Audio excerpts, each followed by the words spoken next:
David Schmidt. Here. Ryan Mahan. And Pat Rashevsky, and present. Very good. For those who are able, let's stand and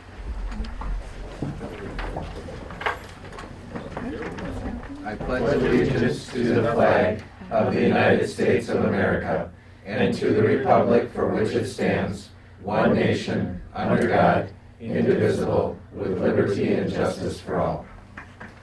thank you. At this time, we're going to have a virtue card reading. Pat, Today's virtue card is forgiveness. Being forgiving is giving someone another chance after they have done something wrong. Everyone makes mistakes. Instead of revenge, make amends. Forgive yourself too. Instead of feeling hopeless after a mistake, decide to act differently and have faith that you can change. You are practicing forgiveness when you remember that everyone makes mistakes, share your feelings without taking revenge, stop giving uncaring people the chance to hurt you, accept people without judgment or criticism, take responsibility for your own mistakes, make amends instead of punishing yourself with guilt. Affirmation: I am forgiving of others and myself. I am willing to give and receive amends. I learn from my mistakes. I have the power to keep changing for the better. thank you, Pat. And then we have the Board of Education set up some guidelines. With an open mind, we will establish an atmosphere that allows expression of all views, even when views are not in line with all members. We will work collaboratively with the district administrator by having open and honest conversations around district priorities. We will work collaboratively with all stakeholders to monitor key indicators so that equitable teaching and learning results in high achievement. We will work toward building a trusting environment where both students and staff can reach their full potential and celebrate success in academics, the arts, and athletics. Our guidelines. I'd like to welcome everybody here this evening. We have a lot of new faces out there. Just as a point of order, we are going to be moving the virtual charter school discussion up to right behind the CWSA update. I understand a lot of you folks traveled some distance to be here tonight, so we want to be respectful of that. When we do have presenters, I would ask that the presenters please stand in the corner over there so they can face this camera right here, if possible. And at this time, I'd like to open the floor up to public comments. Any public comments? Yes. My name is Rob Wenzel. I live at 419 Waterworks Road. I came primarily because I had seen on Facebook postings for the behavior intervention professional, and I can see that we had that at middle school previously. I was interested more in the role of that position and the necessity of it, and I would just start there. I know that based on your rules, you're not really going to answer all my questions, but I wouldn't mind more information on that position, and I'll leave it there. I want to understand that the need for that position and what they do. Yeah, we very much welcome your comment, and you're right. You know, we are limited to what we can discuss for what we have on the agenda. But rest assured that you will be contacted and up to date on that information. Thank you. And you know, any other kind of questions that come up, the board may deliberate upon at some future time, and if necessary, it may be an agenda item in upcoming board meetings. So we want to thank you for being here, number one. Thank you. And appreciate your comments very much. Any other public comments? Very good. And I'm glad we finally had one. It's been, I think, 6 months. I We know. had one last month. I take that back. Before that, it was a dry spell. I know how you feel. We had one last month. We I could come every month. I mean, I really have a wealth of comments. So I would love to. You're welcome. I usually forget. Okay, at this time, we are up to showcasing schools and student learning. And at this time, we're gonna, do we have a CWSA update? Very good. Brian, welcome. Hey, I'm Brian Carlson, Chair of the Governors Council. Just a few things that they're looking into. We're looking at doing some professional learning over the summer for the staff. Looking at doing some project leadership training, possibly in June. There's some courses coming up, as well as trying to reintroduce coding back into the group. Hopefully utilize some internal people for that, but we're still looking into that. Also, staff's working on a letter that's going to be going out. Actually, it's going to be 2 letters. One's going out to family members of CWSA students. Just to kind of, one is kind of a commitment letter to see where they're at for next year, and 2, it's going to kind of go over some of the changes that are coming, like shrinking down to grades 6 to 8. And also dealing with some of the scheduling conflicts that we're currently looking at. So another thing we're also looking at, so we have that expansion grant that we did not file for this year. We're going to be gathering more information on that. Hopefully get together a plan for next year. We looked at, going down grades. We've looked at going up grades. Now we're looking at on the virtual side, since we have such great places we could bring kids that are outside this area in, like Nell or down at Chester Creek or the preserve and stuff. We do some type of classes out there. So, is there any questions at all? We're gonna be looking at a contract update soon. When does that come up on our calendar? I believe it's May or June. Okay. Gotta double check, but it is coming up this beginning of the summer. Very good, very good. Well, thank you very much, Mr. Crowley, for being here this evening. Thank you. And representing CWSA. Good. At this time, we're gonna move the virtual charter school. Up on the agenda, we have some individuals that traveled quite a ways. The board members have become familiar with the charter school contract for the virtual charter, and it's something that we've discussed. Terry, would you like to Absolutely. introduce the So group? we have with us tonight Stacy. She's our teacher, and I think she's been at our meetings in the past. And Jeff is co-chair, along with Carrie. And then we have the governance council for the virtual charter school. And then we have Paige. So we've got 3 council members that are the beginning steps of getting that council to a full, we're looking at 8 members hopefully. So we have been working, so just to kind of plant the seed, we've been virtual since I think 2013, maybe 2012, we started doing some virtual. And so we've grown. How many Stacy, do we have this year? Almost 60. Almost 60 students. So we've been talking, as a board and as a group of parents that have gotten together around virtual and the admin team. Really, we've grown to a point where there are other families from other communities that really would like to attend and be served by our services, right? No longer a program, it's going to be a school. And so we have learned and been, I think, pretty strategic about working with our parents, forming this council, and doing things in such a way that families that want to join our school can do that through open enrollment. Up until this point, we've had to create 6603 agreements with every single district, and some districts are like, yep, we'll do it. And then there's other districts that are like, and you have to go back and forth.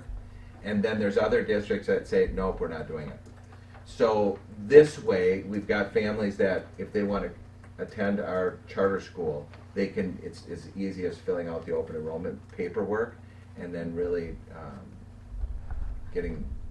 working through the same process that other kids would use or other families doing open enrollment to other school districts.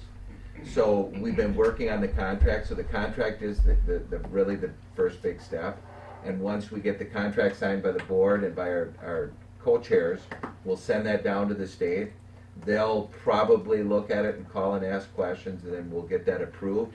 And then what will happen mid-April, our goal is then there's about 25 kids out there that are just waiting for the state to really open the school, and then they can open a roll to our virtual charter school. So we've really planned out deliberately how it's going to work. We didn't want to get overwhelmed, so we could have done it sooner, got on the state website, and then anybody around the state could have, chosen us. But we're really trying to walk into it slowly. So as it turns out right now, we're getting more enrollment than what we originally thought. So our cap is 150. And I guess I'd like the council members to share anything that they might, they're excited about this. As you can tell, they're smiling, they're beaming. I don't know, board members, do you have questions?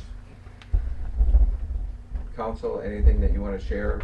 Maybe what is exciting from your perspective about this next step? This is a unique school. State of Wisconsin doesn't have this school anywhere. And when I tell people about the unique flexibility and the way you can know your child and how they learn and then form a curriculum so that they learn best, it's just not found anywhere. And it's when people hear that, they want to join too. And then some of my friends are part of the districts that are not allowing them to come. And it kind of breaks my heart. And so I'm really excited that this is turning into a charter so that they can do this with and for their children as well. So Carrie has her son. Why don't you just tell a little bit about your kids and how this has helped them? So I have two kids, 14 and 15. Noah is 14, but he has fetal alcohol syndrome. And so he's working at, depending on the day, about 5th, 4th grade level. And so I can tailor his curriculum so that it fits his style of learning. But then also, if he's not working at that pace that day, we can shift it and he's not boxed in, and that causes lots of problems.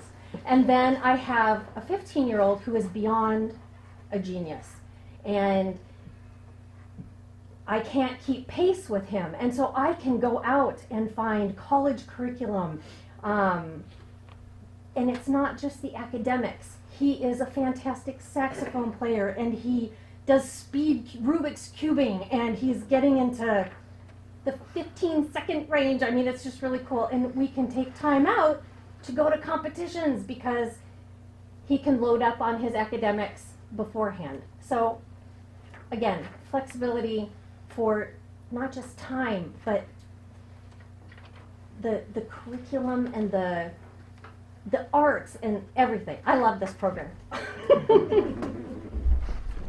And we'd like to thank you very much for the willingness to serve on the governance council. As an instrumentality of the district, that you guys bear the burden for the administration of that charter, and we of course have our special person here that's been doing it for a while, and we want to thank the work that you've put into the program and your commitment to moving the program on. So I think it's a big step for Nekoosa, and it's going to help us serve more children, and I think it's going to be a good relationship. So any other comments on that you wanted to share? I know all of the parents really appreciate Mr. Whitmore and his willingness to work with us and help lead us in this situation. We are excited for the next step. So, I see all good in this, I know you're all aware that some people as homeschoolers will run away from anything, and so far nobody's doing that. They are interested in what we're doing, and so I think it's a very good hybrid situation. We're very pleased, and the flexibility is the biggest thing too. We've got a daughter who's 7 but reads at a 6th grade level. That's what she's doing. She's doing 6th grade spelling and reading, and So we want to have that flexibility too, to keep moving forward faster. And so it's a really nice program that we've got here, and I look forward to being able to help more students that are not in this area too, because we came from a district that wouldn't have allowed us to come over and join this program if it wasn't the charter school. So yeah, we're very excited for the future in this. Fantastic. We're looking forward to hearing great news as this. Yeah, so we'll keep you posted.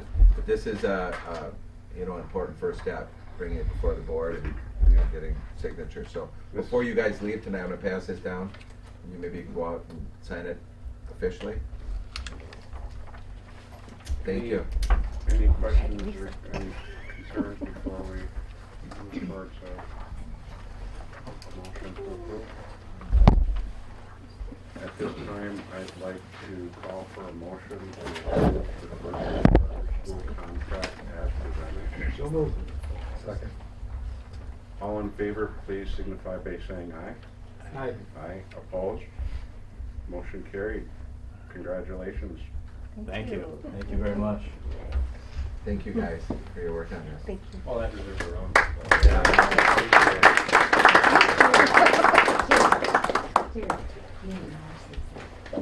Oh.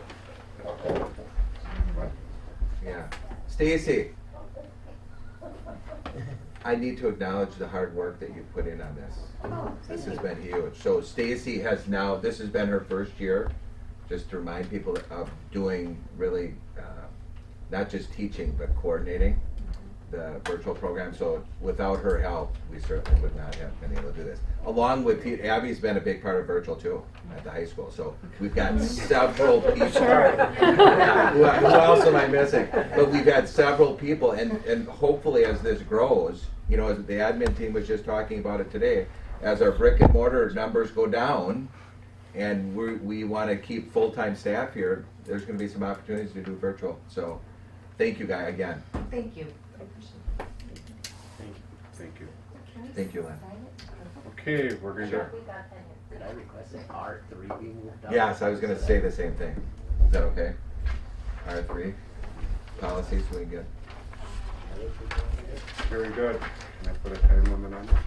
Yeah. Okay, Let's rock and roll on R3. Okay, so tonight, I have Abby Bradle, Steve Genrick, and Rachel Sievers are all here to talk about self-directed thinkers. That's policy R3. All students are creative, self-directed thinkers, prepared for and able to adapt to a changing world. And they're going to talk about how we have the students will use information from a variety of sources to solve problems and make independent decisions. 3.2, set priorities and goals, assess personal progress, and make appropriate adjustments. 3.3, plan and prepare for challenging careers based on personal interests and strengths. And then 3.4, demonstrate resilience and patience with the ability to cope with adversity. And so each one is going to talk about some of the work we're doing at the high school related to all students being self-directed thinkers. So, Abby, would you like to go first? Sure, what do you want me to talk about? Well, we talked about a couple things. Well, I think you can talk about all of the workshop and Sure. seminar. So in English, we have switched to the workshop model, which is enabled us to begin each class like with a mini lesson, and then they have workshop time where you can really be specific to each student into how you're helping them with their reading and their writing and their skill progression. I also teach freshman seminar this year, which has been a social emotional piece that we've added for the freshmen, where they've come in and we've talked a lot about what you need to know to be successful in school and in life and playing to your strengths. So we focused a lot on those kinds of things. And I think one of the things on workshop too to add, Abby and Darren and Susan, all do, the English teachers, do a fantastic job with conferring. And I think within that conferring is where a lot of the goal setting and other pieces of self-directed thinkers really comes in. Conferring with students. Conferring with students, yeah, conferring with students. They confer with each other at other times, but conferring with students. Yep. So, Steve? I don't know. I need to stand though when I talk. Okay, you do that. I'm good, right? Doing the teaching role. So, And Steve is one of our math teachers at the high school. So. Yep, so I'm primarily algebra. for math and bringing in the new curriculum, the CPM curriculum, which is based almost solely on group work, where students are kind of forced, but they learn how to work with others and learn how to problem solve. The problems in the books are very difficult for one person by themselves to do unless they're a math brain. So it kind of drives them to work together and figure out how to persevere, be patient with one another. And it's kind of crazy to see the development among students, the ones who understand math and are willing to teach others, and then the ones who struggle and were quiet at the beginning of the year, but are starting to figure out how to go and ask questions. And not just the teacher, they'll ask the people that they're sitting next to those questions and figure out their solutions. So it's exciting to see the change in just freshman year from where they're afraid or timid and now they're willing to work with others and just, be self-directed and figure out how to problem solve. So. And then Rachel will talk about what we're doing for planning and preparing for challenging careers based on personal interests and strengths, and then resilience as well. They kind of all run together. So as far as the biggest change this year in structure for seniors is that mandated ACP career and financial literacy piece. So the last 2 years we've kind of phased in the ACP process. This year it is you have to have it, you have to complete it, or you do not pass the course. So first semester seniors were a little bit shocked by how rigid that line is. There was no movement and it just had to happen. So they have been really good voices to the rest of the student body as far as, nope, this isn't going anywhere. If you're not taking your time on Thursdays to do what you should be doing for your ACP and advisory, you might want to start doing it now, because then your senior year will be a lot less stressful. And then once the students get into actually doing it, they realize the purpose that it's serving, and they're finding value in it, and they're looking at colleges sooner, they're looking into career fields and where they can maybe work with those jobs. And our advisors have been doing a great job with tying that into grade checks to make sure that they're on track with their graduation progress, and then that doesn't just come back to one or two of us within the building monitoring that. Our teachers have really taken on that part of the conversation when they're doing ACP work, so that's been really great to see from my end of it. And then also this year I implemented sophomore meetings. So I met, of our 84 sophomores, 59 of them had parents accompany them to a sophomore meeting. They were an hour long, and we talked about what classes they really should be working towards in their junior and senior year. So we're about to find out if that helped give direction during the scheduling process, because the students just turned their forms in last week. And we talked, it was a great point for me to get the parents to know who I am, for them to kind of own some of the decisions that their children were going to be making. And then the second part of those meetings revolved around just giving them a heads up of what junior and senior year, what that's going to look like. Because even if their student was graduated 4 years ago, the process looks very different. It's always evolving, so a lot of parents just left there with some clarity of, oh, that's when I have to worry about this, that's when I have to do that. And they left with a copy of the sheet that I filled out with them, and then I kept a copy of the sheet just so they could have some points of reference. And there was actually about 20 sophomores that came to get another copy of that sheet from me when they got their scheduling form, because they wanted to use that. So I'm hopeful that that has also helped them in making sure that the classes they're taking are purposeful to them in whatever future they're working towards. And I think Rachel brought up the scheduling process. I would say even the scheduling process helps to lead towards self-directed thinkers, where students really own their schedule, the way that we're doing scheduling now. The other part I'd like to point out, and Abby and Steve are two great examples, each on different ends of the spectrum. But Abby is someone who is a senior advisor, but she has some of those students that she has taken from freshman year all the way to senior year And I guess if you could speak a little bit Yeah. about that experience. Sure. I love advisory, and I might be in the minority some days on that, but I love advisory because a lot of those kids I have had since freshman year, so it's awesome to watch them struggle as problem solvers and grow and learn, and for some of them it's been a really rocky road. But I think ACP's been really good for them this year. It's been a real wake-up call, and I'd say most of my kids have a plan of where they're going and what the future looks like, and that's super diverse. That's from right into the workforce onto a four-year college or tech school, military. But I think those kids are better prepared because of advisory, because of all the work we do, and that we stick with them for those 4 full years to help them be successful. And then Steve, thank you, Abby. And then Steve is on the other end. He has a new group of freshmen who he is just starting with. Well, now 3/4 way into it, but I don't know if you had anything you'd like to add about it. Yeah, quick, recognition of Jen Jackson being able to help. She gets spreadsheets ready with everything that we need to be doing during the months, making sure that we kind of check off yes or no if the students are getting it done. We all do grade checks Monday and Tuesday, and then we do ACP Thursdays. So Thursdays we go through the binder, check off different things that they're getting accomplished, whether it be taking career surveys online or, it's really staying organized, and the students are keeping up with it pretty well. I'm quite impressed with how well they're doing with it, so it'll definitely help them in the future as they keep going through high school and beyond. Awesome. Yes, any questions? Well, a question that, Dave, did your question get answered about what is the workshop? Abby touched on it a bit. A little bit, but I'd like to know a little bit more about what happened. So could you talk a little bit more about that, Abby? Sure. So in English, we have like a learning target for the day, and we talk about what our goal is, and then usually they take some notes in like their think book, which is really a notebook where they're writing down what we're focusing on, and then they have work time. So sometimes that's reading, and they're post-it noting important things in what they've read. Sometimes that means they're working on something that they're writing, but the part that's really cool is one kid can be sitting working on a piece of writing that focuses on characters, where the next kid is focusing on theme, because they're kind of at different points or they've chosen different paths to go in their writing. So I think it makes it more individualized for them. I'm not sure they realize that. I'd have to ask some of my students if they understand that, but it really, I think it makes it really specific to them as a learner. And so you can push those kids that need to be pushed, and you can help those kids who need extra help in certain areas. And what are you doing then during that time? A lot of conferencing, running around from kid to kid, talking to them about what they're focused on.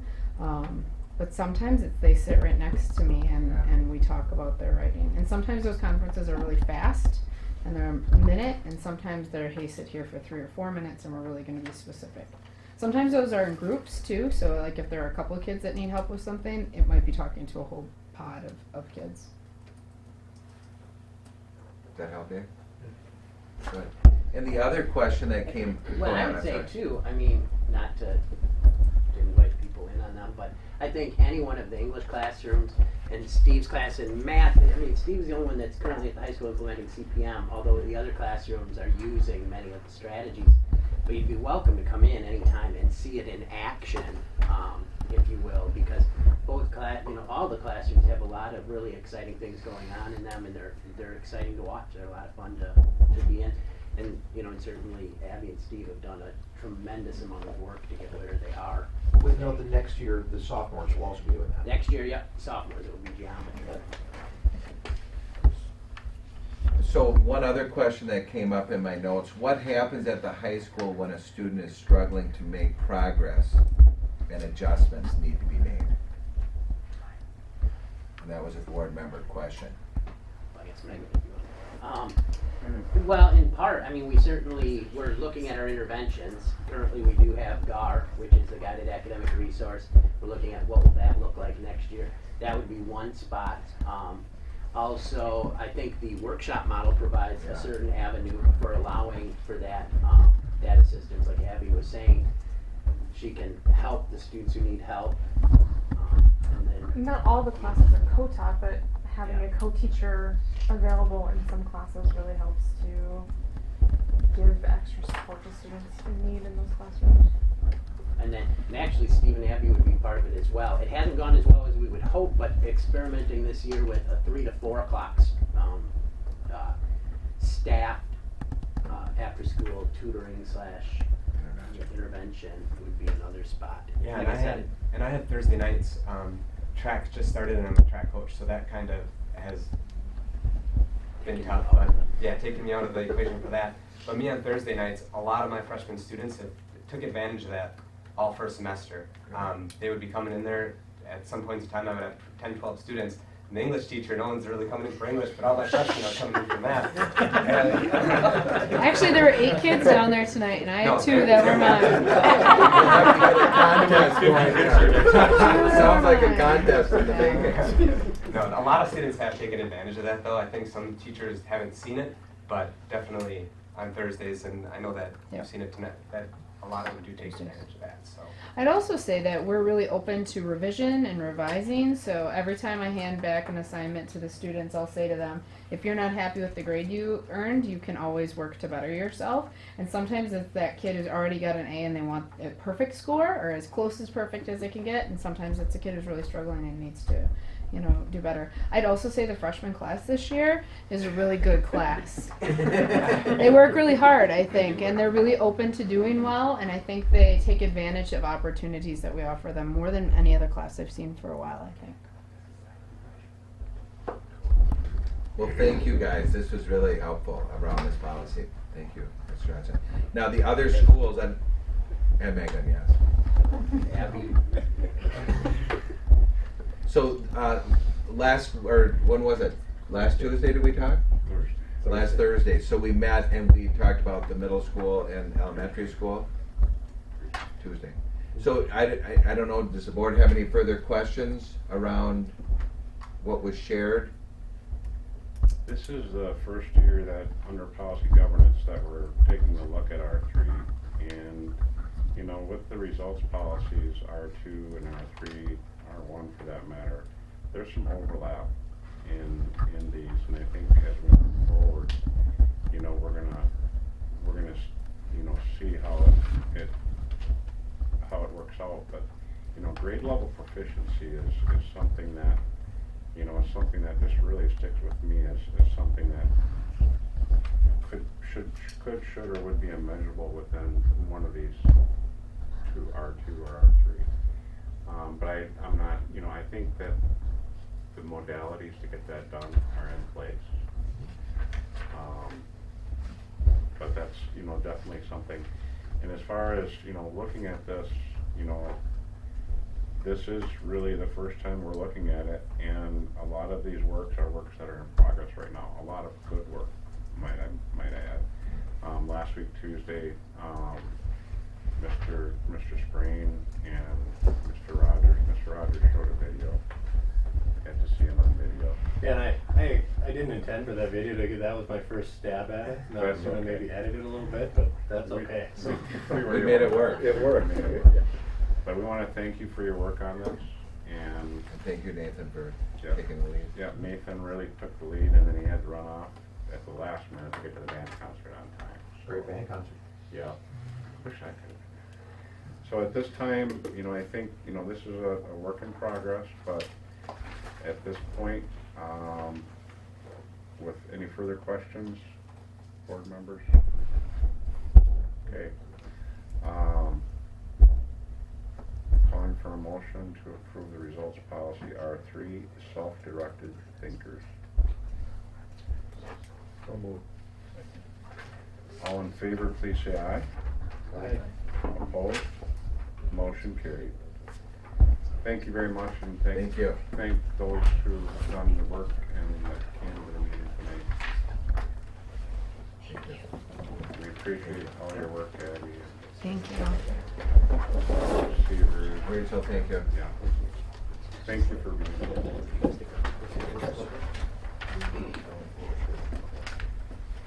Okay, at this time, I think we can get back to college credits Yes. available. And thanks for your flexibility on moving things around a bit. well, there's Rachel here, she can join She's, oh yeah, she's here. I thought you might have escaped. She can't, I yeah. saw the next thing on the agenda. I assumed it might be a collaborative conversation. So this is just a real quick overview of what we have at the high school. school in terms of dual enrollment, where students can get credit, both college credit and high school credit. And so the first thing, advanced placement courses, and I have listed up here all of the advanced placement courses we currently offer. Some of them are in every year rotation, some of them are in every year rotation. And then also we have a number of courses that we can offer through virtual, through online, and those are not listed up here. Currently, within a 2-year period, a student would be able to take 10 AP courses. They would never want, I mean, that would be a lot of AP courses. But the way that advanced placement courses work, generally students take the course, and then in May they take an exam, and if they score 3, 4, or 5 is usually how it's out of 5, that determines if they get credit. And each university makes the determination on what they accept. A 5 means extremely well qualified in terms of what a freshman college course would look like. 4 is very well qualified, and 3 is qualified. And down to 1 would be they don't make a recommendation, no recommendation. You can see we have actually AP Biology will be a new course next year, AP US Government and Politics will be a new course next year, AP Psychology we've offered for a couple of years. The AP Literature and Composition, AP Language and Composition are every other year. So AP Lit will be next year. Right now we have AP Language running. So that's the AP courses. Rachel, anything you wanted to add there? Transcripted courses. Now transcripted courses are different in that these are courses where basically we transcript with Midstate, and what they do is they look at our teachers' qualifications, and then they are, they're basically like the Midstate gives them, no, accreditation isn't the right word, but Midstate makes them in essence one of their instructors, so that students who complete these courses can qualify for high school credit, but then with successful completion of the course they can also qualify for credits at Midstate. The really nice part about that is that those Midstate courses can then transfer to other colleges and universities for college credit. So you can look at the number of courses we have offered. We have a wide range. Many of them are within CTE, the Career and Technical Education, which has been the most common spot to see transcripted courses. But we also have several. College Algebra is one that Intermediate Tech Math, we call it this year, but that is a new one in math. Next year, we're looking at interpersonal communication, a speech course. That one's not entirely approved yet, but we're moving towards approval on that one. Same thing with personal health and wellness is not approved yet.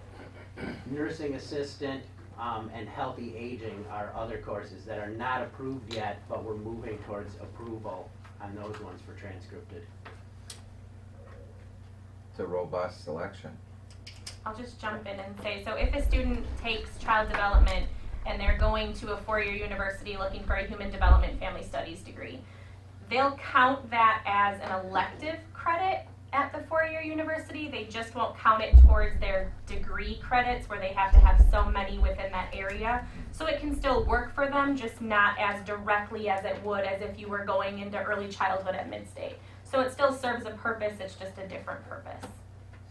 Yeah, and I think the interpersonal comm I'm excited about as well, but the college algebra transfers in as like a Math 100, a Math 101. For somebody that was pursuing a BA, that would actually potentially satisfy their math requirement. So then the other option would be what used to be youth options and course options is now going to be early college credit program and Start College Now. Early college credit program applies to the UW system, tribally controlled colleges, and most private nonprofit institutions in Wisconsin. And then Start College Now applies to the technical colleges. And so this is replacing the youth options, course options, with other pieces that are really not important for the purposes of this discussion. So those are the various options that students at Nekoosa High School have for earning college credit while they're enrolled in high school. Yes, any questions? Thanks for the update. Yeah, thank you very much.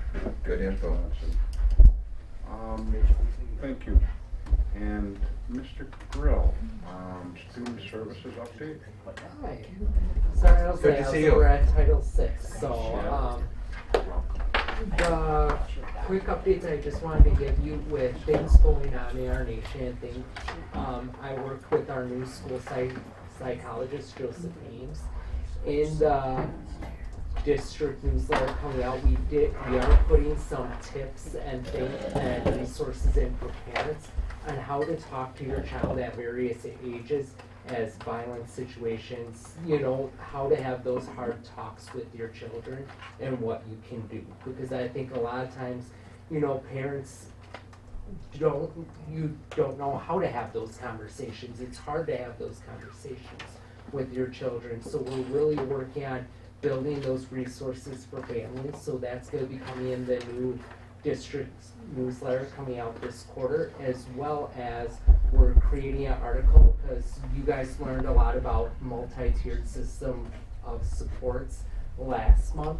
We're putting an introduction into the newsletter and how that is trauma sensitive to our families and to our community. So they see how everything that we're doing is tying together. But we're really working to get the word out to give families additional resources. So I just wanted to let you know, look for those in the newsletter. And if you have any questions or want to see those ahead of time, let me know and I can get those out to you. So. Thank you. Very good.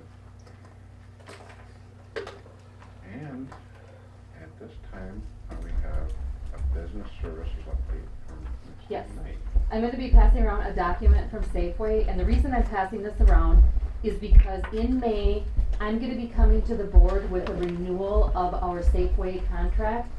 We do this every 2 years, but I wanted to give you a little update, a taste of what's going to be coming in May.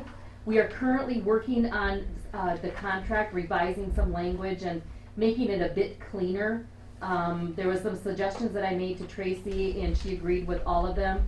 So right now she's proposing a 3% increase for 18-19. And the reason that we have to come back, even though it's a 6-year contract, the reason we have to come back every other year is because they keep rotating their inventory, their fleet. And they have to prove to the bank that they have revenues coming in order to purchase those buses. And in the past, I think she said 10 years, those bus costs have doubled because of all the new regulations and compliance issues that they have to deal with. So I just wanted to give you an update of what's coming in May. And I would ask that if you have any questions before May, if you could please contact me. As soon as I have the revised contract or the renewed contract, I will push it out to you so you'll have time to review it then. Okay? Thank you. Thanks. Dr. Vitt? Oh, and Tracy will be available in May too for any questions that you have too. Fantastic. Fantastic. Thank you very much. Yep. Lynn. At this time, we're gonna, John, are you gonna speak about Mr. Lee here? I will speak on behalf of that. Over the course of the last several months, we've been working with a number of individuals to really take a new direction with our family, school, community liaison. And right now, Paul Lee here, we're recommending that he be that person to fill that position, and that comes through an agreement with us and CLF. But more importantly, he'll be working in our district, more specifically at Humke, and taking the direction of those responsibilities in a new direction that we've done in the past. More specifically, again, really looking at not getting parents involved, but getting them engaged. And that's a different mindset. And so that's what we're looking for, as opposed to just coming in and helping, but engage. And that's kind of the view that we're looking to do, and have Paul serve in that capacity and come alongside our teachers and not really provide, like, here's something for you to do, teachers. No, he's coming there to support them, and specifically with that in mind. He's also, it'll probably be an element of being a social worker, an element of that, kind of mixing in there, really supporting families, schools, and community, and tying those resources and helping us better serve our families and our community. So that's happening. So we want to invite him. He wasn't available tonight, but we'll Right. get him here so that he can meet the board and share his thoughts too. Yeah. I think Thank we're you. very fortunate for Mr. Lee here and his staff, and, I think we can look forward to some great things. Any questions from the board on that? I was gonna ask if anybody. Okay. Quiet crowd. Wait till we turn Nicholas on. Nicholas, Mr. Nicholas McGrath. Nicholas is our student representative for the school board. At this time, I'll turn the floor over to you, sir. Thank you. So, firstly, I want to talk about the dress code. That's been something we've been working on at the high school and the student council for a while. Currently, the process was we discussed it within our student council about 2 months ago. We spoke to all the students then in their advisory. We kind of went to every advisory, took notes, and then brought that back to the council to make sure we covered the opinion of everybody in the building. We brought those results back to the council in a meeting discussion. We just discussed everything, what we found, if there was something we had missed in our initial discussion, and what the thoughts were of the student body as a whole. Then we held an open forum this Monday for any students to come to a student council meeting and just provide their thoughts once again if they felt like we missed something in advisory. Then Wednesday we'll be going to the school planning team just to kind of show our findings and get the staff thoughts, as they're just as important as the student thoughts. And from there we're looking to have recommendations to update the dress code to submit to administration by April. So hopefully next board meeting we'll have that. So any questions on that firstly? So what was what was the overarching, was there a problem with the dress code or? It's something that it says in our code that student council should be reviewing it on a regular basis. Oh, okay. We have not reviewed it in the 4 years that I've been here. So Cool. we felt that it was time for us A to review. look at it. So what are we looking at as far as dress code? Have you got any definite ideas yet, or are you still working on that? As far as some ideas, backpacks were a discussion, being allowed or not being allowed. That comes to a school safety issue as well. So those conversations still have to be had. Blankets were something that was brought up quite a bit on can a student have a blanket in class or not.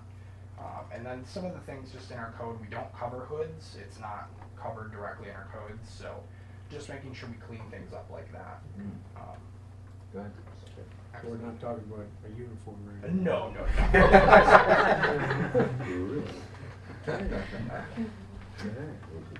Alright, so then my second part is a prepared statement just regarding the student walkout. So on March 14th, the students within the Nekoosa School District engaged in the political arena by participating in a national school walkout for 17 minutes to honor the lives of those killed at Stoneman Douglas. I prepared this statement not only to thank parents and guardians of students who attend the Nekoosa School District for their support, but also to applaud the preemptive action that administration within the school district took to make the event safe and to allow parents to understand the potential consequences if a parent note is not provided. However, in the future, I would like to encourage administration to send letters regarding such situations and others to not only parents, but students as well. At the high school, the mission statement is preparing and empowering all students to succeed in a global community. Yet the letter regarding the potential of a school walkout within the Nekoosa School District was not made readily available to students. So seeing that in an email would be appreciated by students. Finally, I would like to address the school board. The fact that students did participate in the national school walkout here in the Nekoosa School District should start or continue the conversation of safety within our schools. While every student and adult may have a different idea of how to achieve safety, we all have one thing in common. The school safety levels need to be reviewed. I highly encourage you to bring students' opinions into the conversation because they're a valuable resource that has been left out in the past. Thank you. Absolutely. So any questions on that as well? Well written. I appreciate it. And we do believe in voice, student voice, so. Alright, so that's all I have then for. Thank you, Nick. Thank you. very much. And now, Ms. Nekoosa, update on NHS athletic programming update. A couple things I wanted to update you on. I was approached by Mike Dillon earlier in the year to start a powerlifting club. He's had some students who were really interested in that. So this was their first year competing in that. They competed at the state tournament March 10th and 11th. Logan Cleary placed first at the state level in his weight class. Brett Gildenzoff was second in his weight class, and Quincy Decora was second in his weight class. All of those were enough to qualify them for the national tournament that is taking place next Sunday in Appleton. Logan and Brett are both competing at the national level. I talked to them last night, 2 nights ago. I saw Logan that great is big rated trophy. second in the nation in this weight class, and Brett is third or fourth in the nation in this weight class. And so they should be able to do pretty well for themselves this weekend. The three of them were able to place high enough that they scored second place as a team in Division III at the state level. So congratulations to them, and it's exciting to be able to offer something new to some kids who are really looking for an extra opportunity. Also, chess has done really well again this year. The last 2 weekends have been really successful. Pat, if you want to talk about individuals. I got, well, first of all, I had the team registered to compete in Division 2 and 3. When we arrived to Oshkosh for the competition, we found out that we got bumped up to Division 1 and 2. And the guys did not blink. They just said, okay, let's go play. They had to compete against players that they knew were rated higher than they were, and they still did well. I had my board 5 was board champion. My board 4 was board champion in Division 1. This is in Division 1. And we did win games. And going into Sunday, had we won the first game Sunday, we would have been competing for the state championship. That didn't happen. But they competed and they played hard. The team that was scheduled to play in Division 3 took second place in Division 2. So they're all really kind of pumped and ready for the national meet coming up in April. So very exciting. It is, yeah. Another thing on my list was a wrestling co-op is due for renewal at the state level with the WIA. That is due April 1st. They just had you guys sign that. Our conference commissioner signed that, and so I'll send that in tomorrow. To I think the replacement for Denhauser. If you don't know, Denhauser was assistant director at the WIA, retired after last weekend at the boys state tournament, and her announcement was her replacement was announced today. So. And that person started immediately. Softball, I don't remember if I've told you, but I'm sure a lot of you are aware. I hired a new coach, hired Bailey Rashevsky and team Rashevsky. And then Gordy Bradle also returned as JV coach. For those positions, spring sports are off and running. Baseball started yesterday, softball started last week, track started 2 weeks ago. Golf will start over spring break. Although if we could get some nicer weather, it'd be helpful. Help us out there. But the other thing I wanted to talk to you about was an update on soccer. We are still pursuing a co-op with Port Edwards, although I will be very honest and say that the last season has made us not very palatable for other schools looking to co-op with us because of the discussion and controversy surrounding soccer. So just a very honest assessment of other people aren't really sure where things stand with us, and it's a gamble for them, and they don't know that a gamble. So Port Edwards has a limited number of students. They're worried that starting and co-oping soccer with us in the spring would take away from their softball program, which may or may not have enough students to support softball then if students opt to play soccer, as well as girls track. So they had some interest. We're still talking about it. It's not off the table, but it's also not for sure. And they were the only school who was interested in even having the discussion. So something to think about. I'm not sure if I updated you or not, but Chris Goodwin was hired as the varsity soccer coach for the fall season.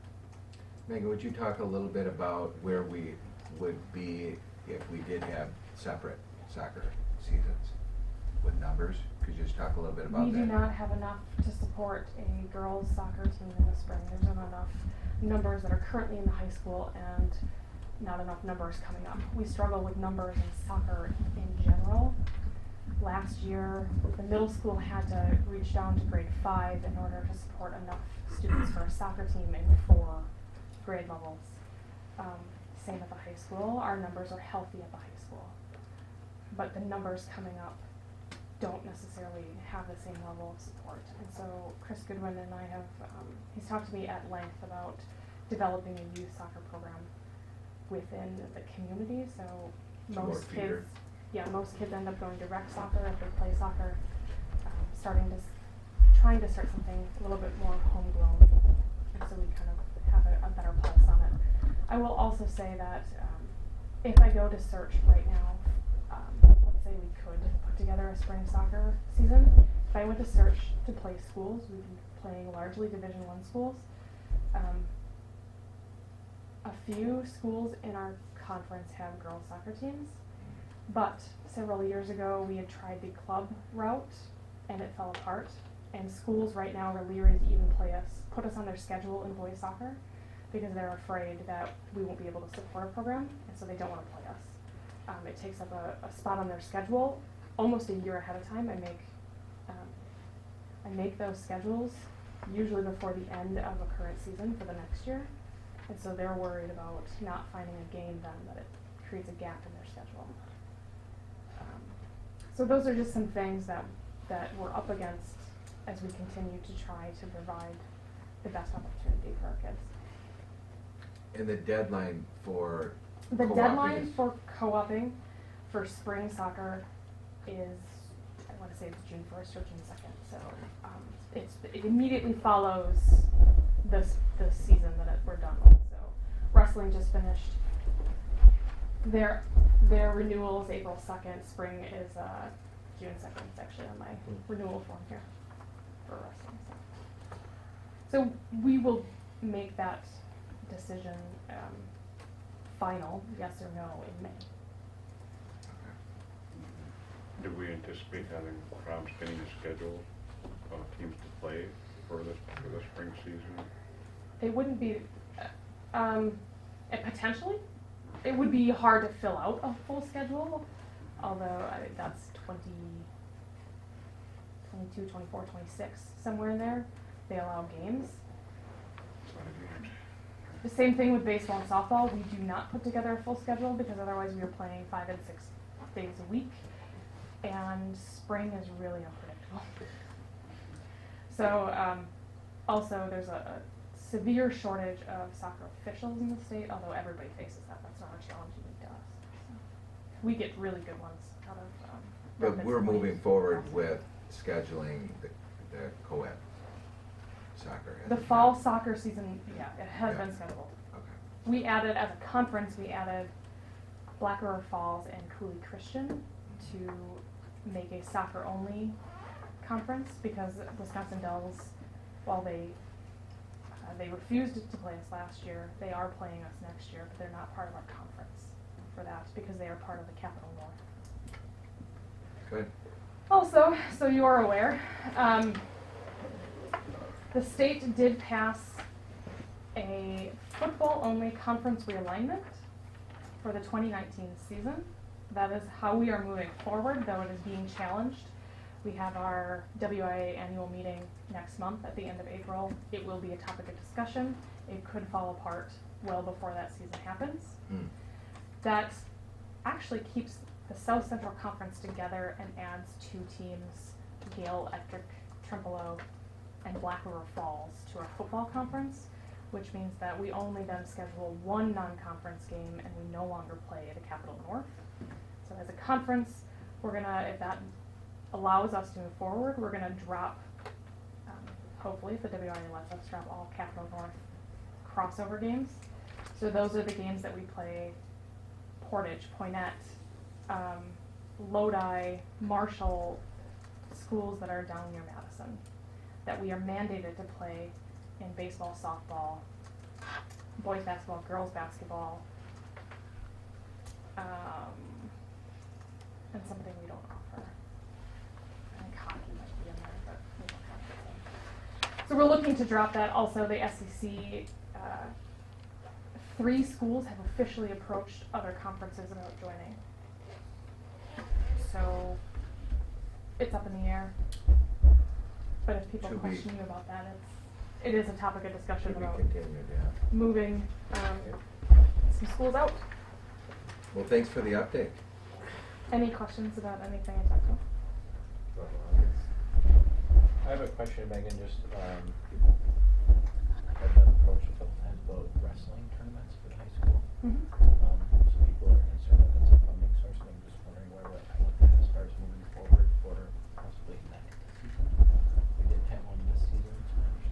Yeah, I don't think that there's been one in the last 5 to 7 years.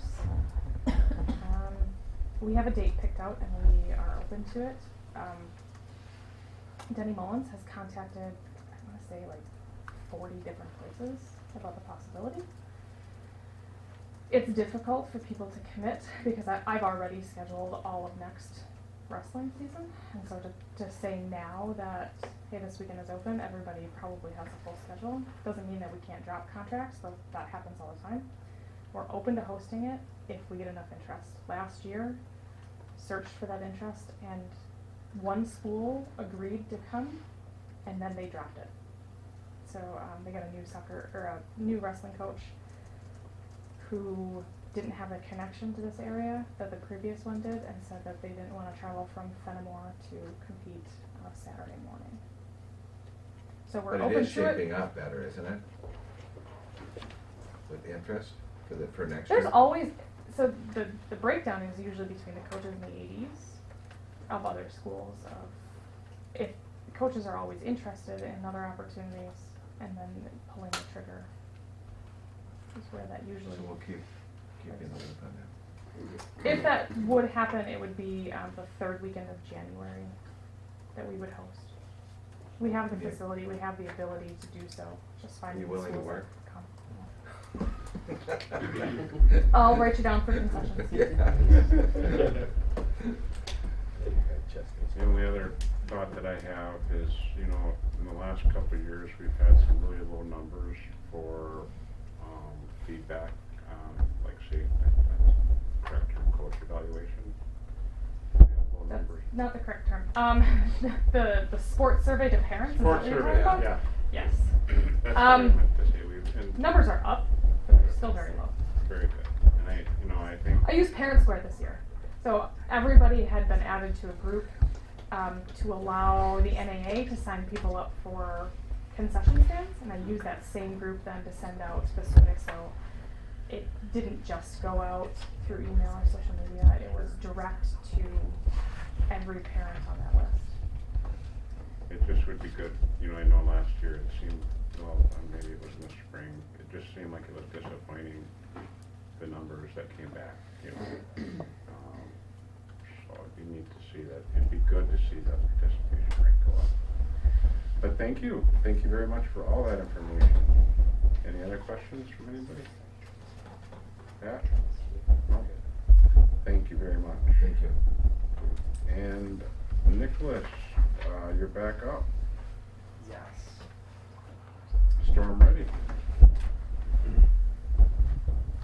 Alright, so for those of you that don't know, outside of being student council representative, I run the Central Wisconsin Weather, which is more of a passion project at home. So that has led me to pursue meteorology as a career, and has allowed me to do an independent study for meteorology at the high school. As part of this independent study, I've been looking to get our school a storm ready recognition. It's quite the process, and I'm going to go through it here. I'm working toward it. My goal is to finish by the end of the year, so that next year it's not just kind of left without being completed. So, firstly, what is Storm Ready for Schools? It's a National Weather Service recognition, which is the government agency that runs weather alerts and things like that. We must meet general guidelines provided by the National Weather Service, and it'll make Nekoosa School District accountable and continuously maintaining and updating our guidelines. It makes us really just look good in the community as well, and it shows that we're ready if a natural disaster is to occur. It says this is the plan, and this is the recognition that says the plan is in place. So the overall idea of this is schools pose a unique threat given the concentration of a large amount of people in a relatively small area. It's not really a threat that's seen anywhere else with how it's daily, where we have people in this small area. So overall, there are quite a bit of guidelines, so I'm going to kind of move through them quickly here. An EAP is needed containing hazardous weather, a hazardous weather section. An EAP is an emergency action plan. Currently we do have one, but it is not fitting of these guidelines, so it needs to contain information about potential weather hazards, contains actions to be taken for each hazard, 24-hour contact information for emergency managers and the National Weather Service, clear guidance on when to and who can activate this emergency plan, clear guidance on when to cancel school and who can cancel school, directions in place for annual staff review of this section. It identifies additional steps for public venue areas, so say a basketball game is taking place, there is a policy in place for a severe thunderstorm warning or a major snowstorm or something like that occurring. It identifies specific sheltering location, information, and instructions, so each school would have its own unique piece for where each room is going during severe weather. And it defines goals and expectations of weather emergency drills. So what are we trying to accomplish when we do a weather emergency drill? That is one thing that this changes as well. It's no longer really called a tornado drill, it is called a weather emergency drill. So a tornado is covered under that, however.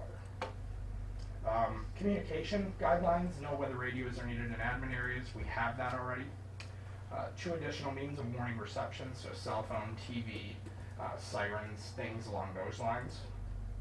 2 additional ways to get warnings out to the public, or not public, district facilities and schools. That can be 2-way radios, cell phones, phone lines, things like that. Communication relay of received warnings.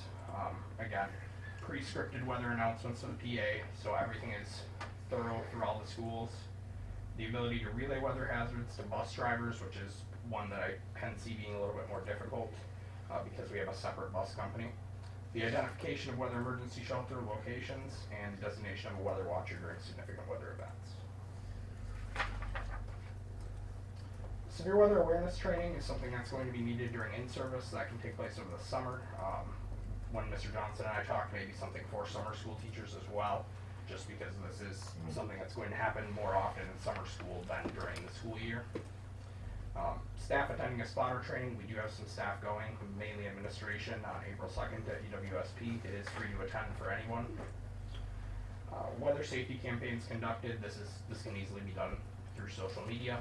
The severe weather plan needs to be tested, which is done with a weather emergency drill. And we need to be receiving National Weather Service decision support emails. I believe we already received those. So, as far as visitation goes, the National Weather Service needs to visit after we've got this all done. So they'll come make sure we're good for the recognition. Local and county emergency management need to be alerted of intent for storm ready. That's something I'd like to do after I presented this tonight, so we can begin to move forward. And then this is just talking about the board confirming they have a storm ready board that needs to confirm that we've went through the process and everything is correct. So with all that information there, if you have any questions, I'm open to answering them, and as well, really just looking forward to making our school a safer place in the case that a natural disaster happens. I mean, we hope it never does, but having a plan in place that says we're ready is the important part. Good stuff. So Nick has met with several, or all the administrators? Several, not everyone. So plans are underway for us to get this recognition. Very good. Good luck, Nicholas, in that. And you said you're doing this as an independent study as well? Yes, this is part of, so I have time built into the day to work through this as well.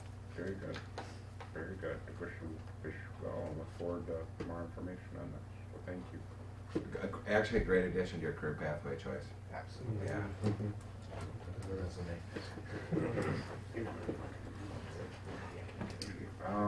Second. 20,000. You gotta be proud of that number, because that's fantastic. Say that again, I missed that. I now reached 20,000 followers on Facebook very recently. Really? You may be coming home from college to Yeah. He's already said that when he comes back next year, he needs mileage. Yeah, somebody's got to pay me mileage. Okay.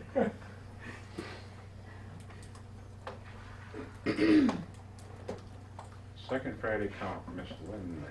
Yes, I must have been asleep at the wheel last month because I probably should have presented this last month and I didn't.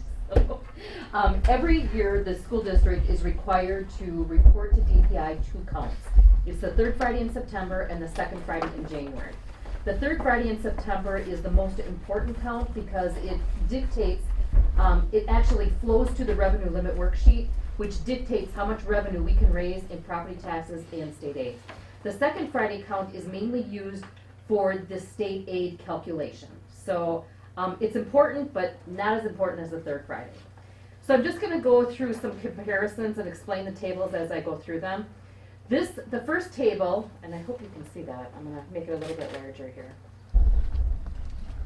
Table 1, this spreadsheet is showing you the comparison from January count 2017 to January count 2018 by grade. These are enrollment by grade, and enrollment means kids in seats. Now, the question was asked by Terry if this includes virtual, and yes, it does. It does include virtual. So as you can see, we had a net decrease of 51 students in total. That's the first step of the count.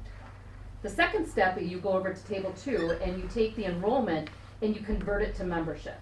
And membership is when you grab all the kids being transferred out because those are your residents, and you subtract all the kids that transferred in because they're not your residents. So it's basically counting our residents to get a total membership. So we had a net decrease of our membership of 43 students.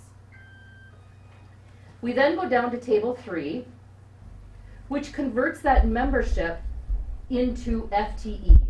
And the FTEs are what's put on the revenue limit worksheet. For example, a 4K'er is considered a 0.6 FTE. 5K in grades 1 through 12 are considered 1 FTE. Pre-K is 0.5. So you convert the membership to FTEs, and from January 2017 to January 2018, we were down 37 FTEs. So that was the January to January comparison, and I just want to bring up the September count, September 2017 count to January 2018 count. So this is within our school year, the third Friday count and the second Friday count. So from the third Friday count to second Friday, our enrollment, our kids in seats, went down by 2 students. The membership decreased by 7, and the FTEs decreased by 13.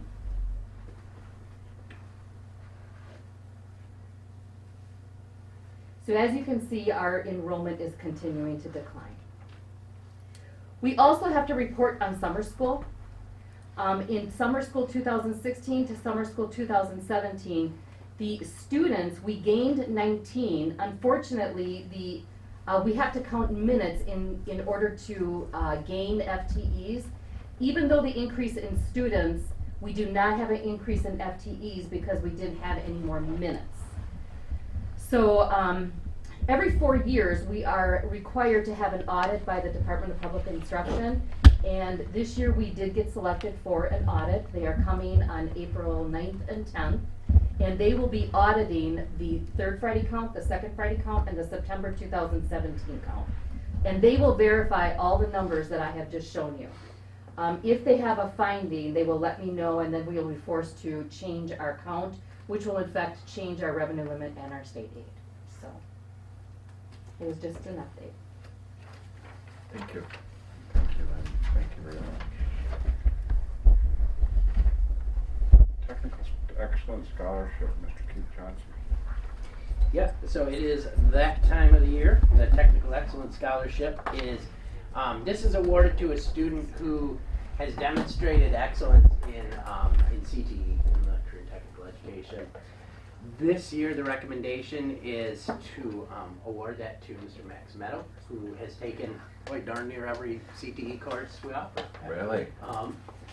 And what's really neat is when you look at his transcript, it's across, CTE is made up of business, family, consumer science, and tech ed. And he has all 3 of those areas he's taking courses in. Wow. So, Good. it's, I believe, a $2,250 per year, per semester for up to 6 semesters. So, it almost could pay for the entirety of technical school education. So looking for approval by Mr. Max Meadow. Very good. At this time, I'll call for a motion to approve the Technical Excellence Scholarship recipient, Max Meadow. So moved. All those in favor, please say aye. Aye. Opposed? Motion carried. At this point, we're up to the CISA 5 contract. It was included in our board packet. No real big changes from previous years. Is there any questions or concerns that the board has regarding the contract? At this time, I'd call for a motion to approve the CISA 5 contract as presented. So moved. Second. All those in favor, please signify by saying aye. Aye. Opposed? Motion carried. And then, Mr. Pepraszewski, chess team field trip to Columbus, Ohio, April 26, April 30. Want to tell us about that? Yes, this is our fifth trip to the National Chess Meet. I'm taking 13 students with me and 5 chaperones.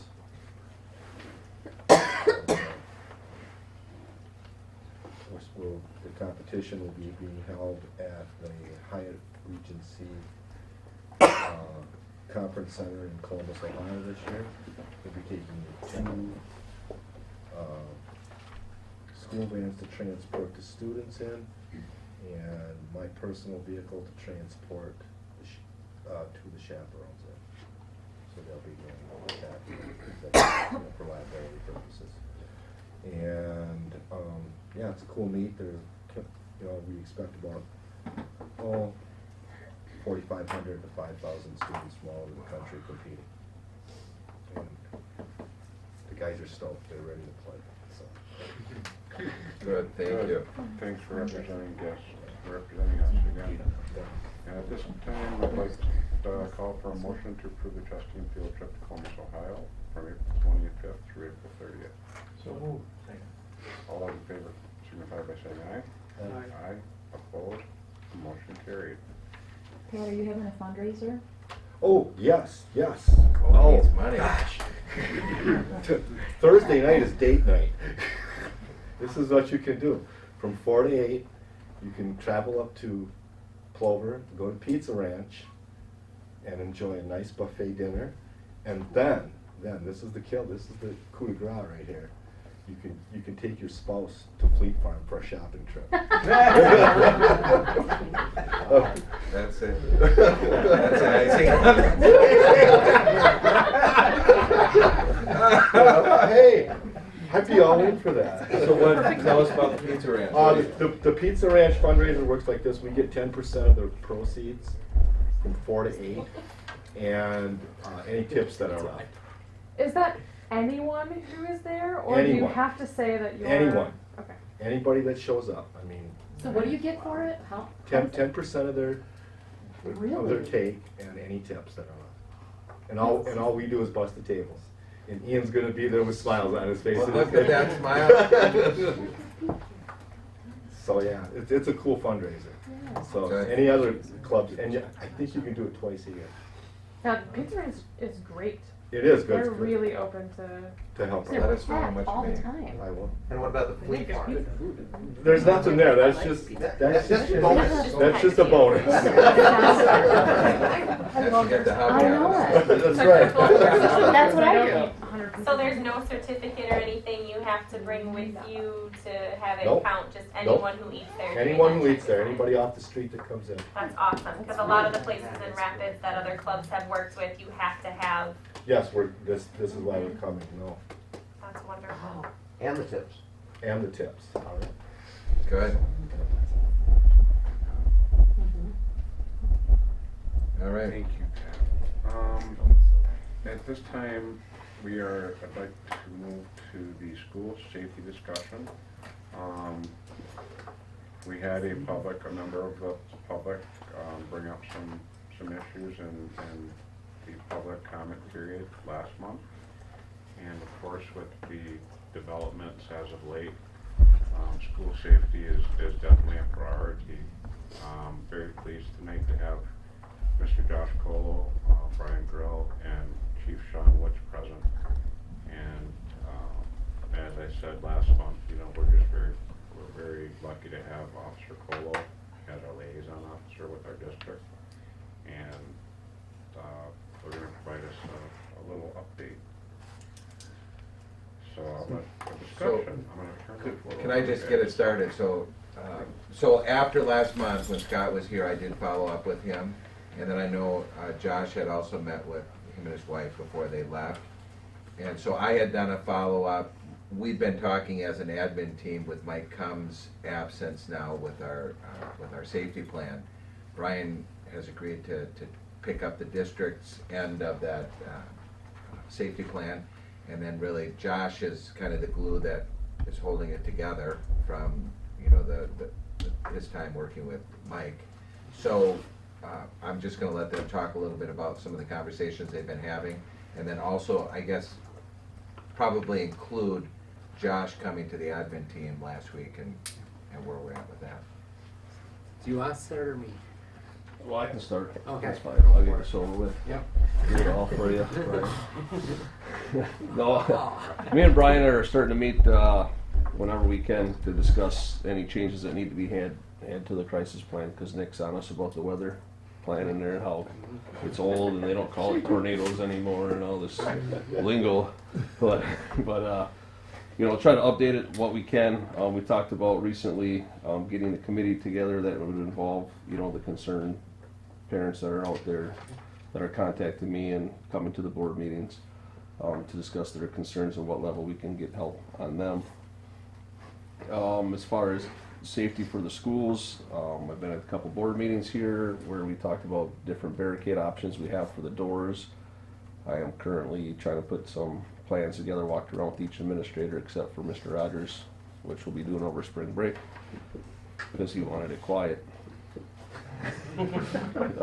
During that time that we can go and I've just been taking maps of the schools and whatever doors we feel need a barricade on them, marking them, and then I know how much the barricades cost and I can price out so Lynn doesn't yell at me later. Well, I have news about that, so. Okay, good. So that we can find how much it's going to cost for each building or the district as a total to get barricades in the door to help that out, and what else we could do with different safety options that we're kind of throwing out there and discussing that teachers or community members have brought up.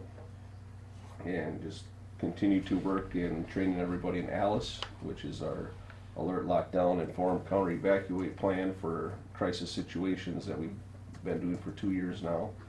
You know, keeping everybody in the loop on that and doing drills in the schools and just making ourselves better that way. And I'd agree with Josh, and I'm new to the safety coordinator role, but the one thing we've been talking about in creating that committee for parents and things like that, because the actual safety plan requires certain people to be on that. Yeah. So that meeting would remain similar team members. The committee we're looking to create would help us create how do we communicate to our families in those situations.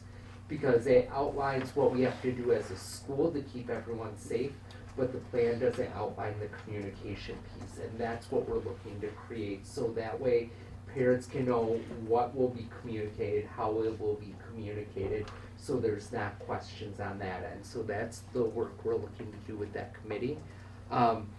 On Nick's end as well, he reached out to me. We are going to a training in Stevens Point on April 2nd, I believe. Yep, and we're going to be talking, and him and I will be riding up and back together so we can talk some of the steps we need to take on the weather end, so that way that is reflected as well. But like Josh said, we have a meeting over spring break too, and we hope to make that kind of either a quarterly or monthly, see what our needs are, just a regular touch base to see when trainings need to happen, when do we need to talk the policies, and when do those meetings occur, and how do we communicate with our community to make sure the right people are at the table, so. And I don't know if you saw today, or not today, probably in the past week, that the Governor Walker has provided over $100 million, he proposed $100 million to in one-time funds to make security improvements to school buildings, train staff, and put police officers in school. Well, the SAA, the School Administrators Alliance, came out indicating that the Senate has agreed to pass the bill today with minor changes, and it goes to the Assembly on Thursday. So there may be some funding coming down the pike. So we'll just kind of wait and see, you know, where that funding and how they plan to divvy that out and how we can spend it, if there's a match involved. So we'll keep you updated on that. Thanks, Pat. Any questions on school safety? Sean, did you want to share anything? Just here to listen to. Ask a question? Are you looking for people to be on that committee? Yep, we're gonna send out a letter and things like that, and potentially use our other media to get people, yes. So, I know you're right. Well, Brian behind you. You'll have to fill in an application. I'm not good with Brian, he hasn't filled, he shouldn't be saying much because he hasn't turned his in yet either. but yes, I'm not we'll good be, with that kind of stuff. we'll be reaching out to the community in a way to say who would be interested in serving on that committee. And I know people who would. I have one comment though. I asked to put something on the agenda for school safety for this meeting. And I think it should maybe be an admin director or a school board director, but I'd like some sort of audit on our camera system. See what's working, what we need to improve on, and get some, who has access to those cameras in case of an emergency. Well, And I can give an update on that. So we, I think Brian and I talked, but the cameras, we've got, we've been working with a company that's supported us. So we've got, I think, one down that we're working on, but those are all up right now? Two down? 2 down at the high school. Okay. I don't know about the middle school. They, although they were there the other day, taking them down, they have to. Well, They had to send them in to fix them. I can talk to this. Why don't you later. talk to it? Sonata has brought this to our attention numerous times. We have talked to Heartland numerous times. It got to the point where we told Heartland, you either get these cameras working, because we are embarrassed when people come and they want to view the cameras and they're not available. So you either get these cameras working at no cost to us because we sunk enough money into it, or we will find somebody that will, and you will no longer be part of our district. So the ultimatum has been given to them. Sonata is now in the process of working with them and doing the audit, trying to figure out what cameras are working, what cameras aren't. If there aren't cameras working, where is that notification going to, and how are they fixing it within a decent time frame? So we are working on it, Brian, and I know I would like to have it done 3 weeks ago, but you know how things go. Right, But I am not happy with it. I'm more unhappy with it than you are. So I am not gonna tolerate Heartland taking our money and not providing the services that we paid for. So we are on it. But from the perspective of having access, I actually have a meeting with Sean tomorrow, we're gonna be talking a little bit about that, but in checking with other districts, there really isn't a policy around that topic. What ends up happening, I talked to the guy at Auburndale, what happens is it's really language like the district administrator has the authority to have the assistant principals use the cameras, or whomever he or she desires to use the cameras. So we just need to work on protocols to make sure that they're used appropriately. So we're working on, we'd like to have the police department have access, like Auburndale has the sheriff's department. Right, and that's, I think in the governor's proposal, it is that schools can share that with law enforcement Sure. without infringing on privacy rights. Right. So that is, we've been working on that. So I don't know, you might have shared that with Brian, and certainly we've been working on that together. So we'll get you an update on that. Good part to add is school safety. And I would like to just congratulate Josh again for the work that he's done with regarding the doors and such. He's done a lot of work at the middle school and evaluating other methodologies, and with the Alice training, it's something he really took to heart. And I really feel that we're in a good position as a school district with this committee and everything. We can always do better. So, and I know that Josh is striving to do better, so. I do have one more Thank you. comment. I want to know, you want to pick on Josh? No, no, well.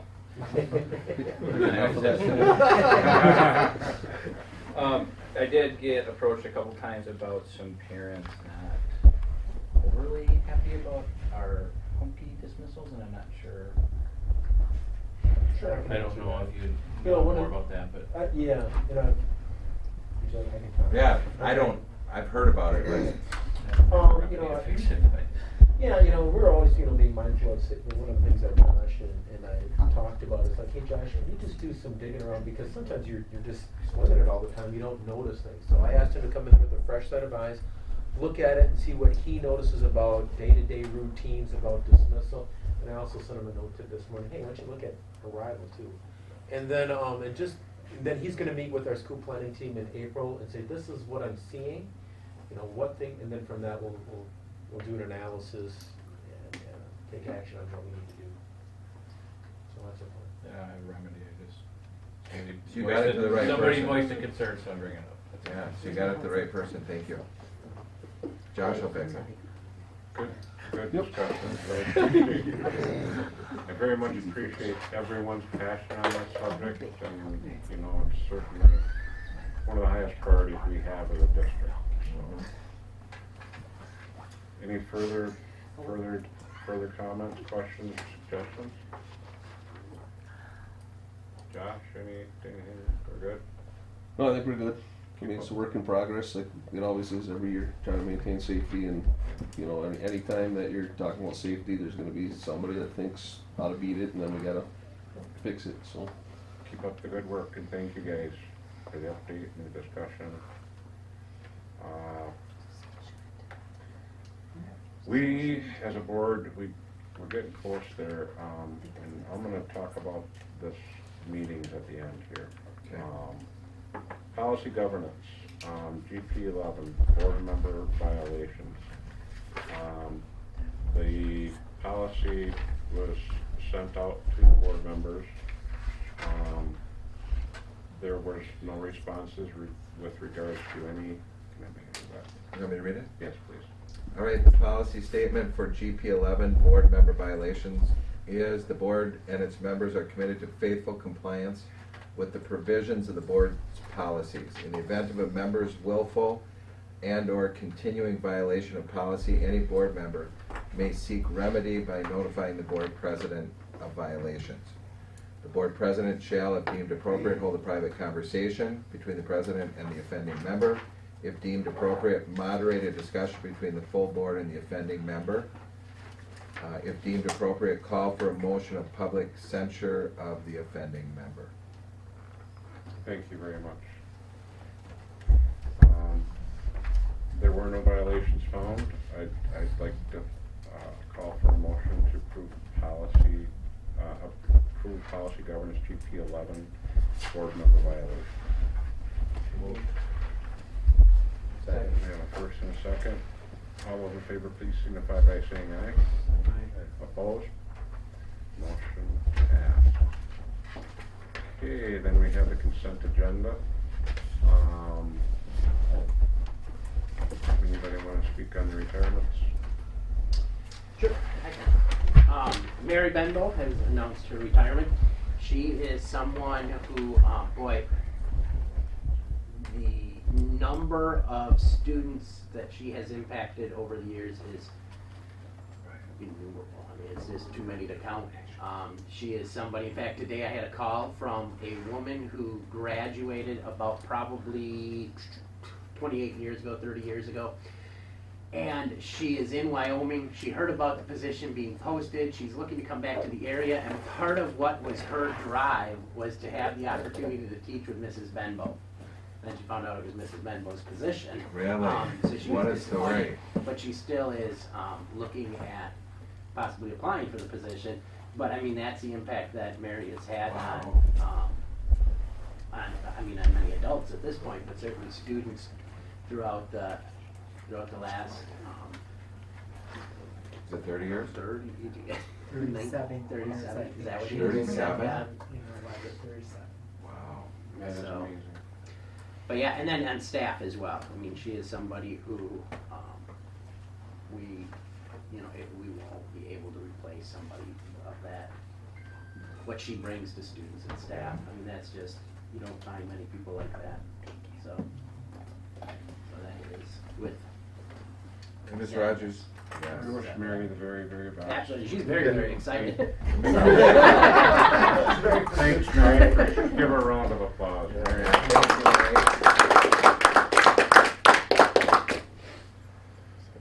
Did you want to say anything about Brandon? Yeah, Brandon is leaving us to explore other career opportunities, which has him moving to the northern part of the state to cover a certain area with his field of study. And he's excited about it, and we're excited for him. Good. Good luck.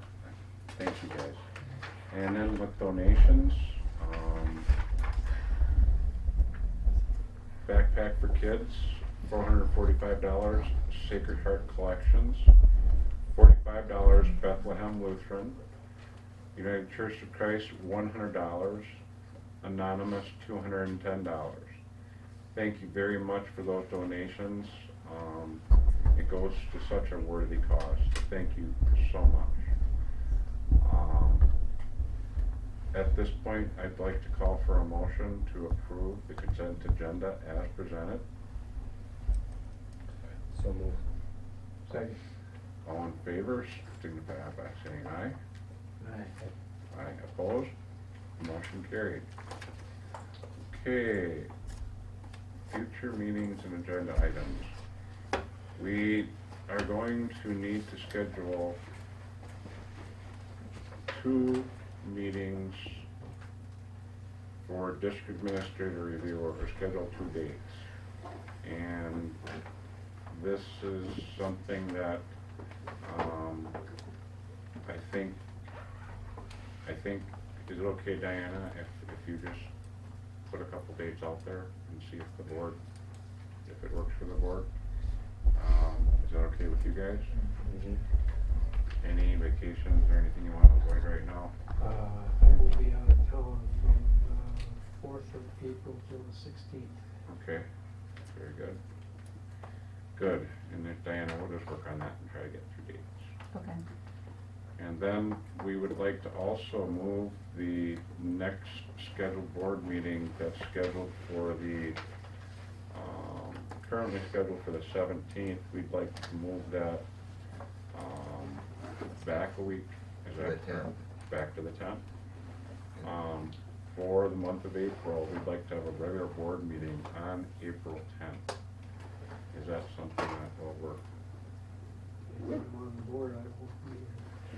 That's right. We have an election coming up, so. Oh. But the reorg meeting is until the end of April probably. Right. So. Yeah. So you'd be on the board then? Yeah. But will you be gone on vacation? I'll be gone from the 4th till the 16th, yeah, so. I'll be When is Doug leaving? He's leaving, I think, on the 9th through the 20th. So he'd be gone too on the 10th. gone too. Yeah, that's true. 10th. What about the 3rd? Oh, that's election.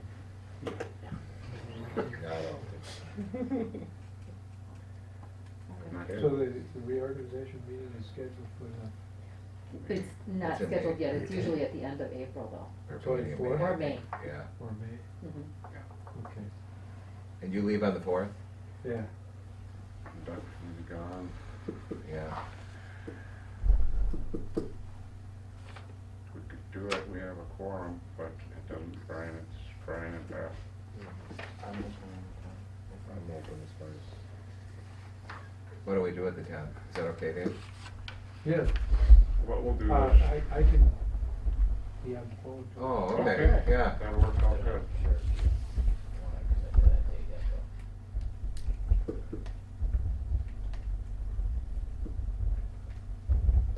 Why do you say that? Well, you may not have a forum after April 3rd, who knows what's gonna happen, so. The board stays in effect until the reorg meeting. Yeah. Yeah. Oh, so we'd be on. Yeah, you're still on. Yeah. Yep. No worries there. Okay, so we move it to the 10th? We'll move to the 10th. And then, you know, that meeting that we would normally talk about, the policies coming up, would be Do we need that meeting with these policies that are listed? No, we do not. Thank you, Diana. It's gonna be difficult to schedule. Well, maybe can we schedule our first meeting, the district administrative evaluation for the 17th?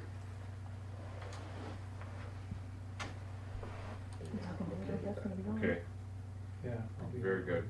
And Doug should be here for that. No, We're gonna no, move no. that to the 20th, I I'll think. be there for the 20th. We'll work on that. Yep. Okay, Well, I'm out for that day. okay. We'll work on it. Other board work, athletic director, winter sports survey, 2018-19 professional development focus areas.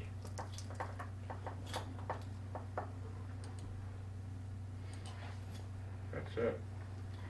Well, We're I, talking, did we say the 17th? right now Doug would not be available for that, so we're gonna try to see what dates we can get in there. We might be able to communicate with Doug, but we certainly should have a whole board here for that. Yeah. Okay, well, everybody, thank you for your time this evening. We went over a great deal of information. Mr. Mahanis is, I move to adjourn. So we'll take a. all those in favor? Aye. Opposed, motion carried.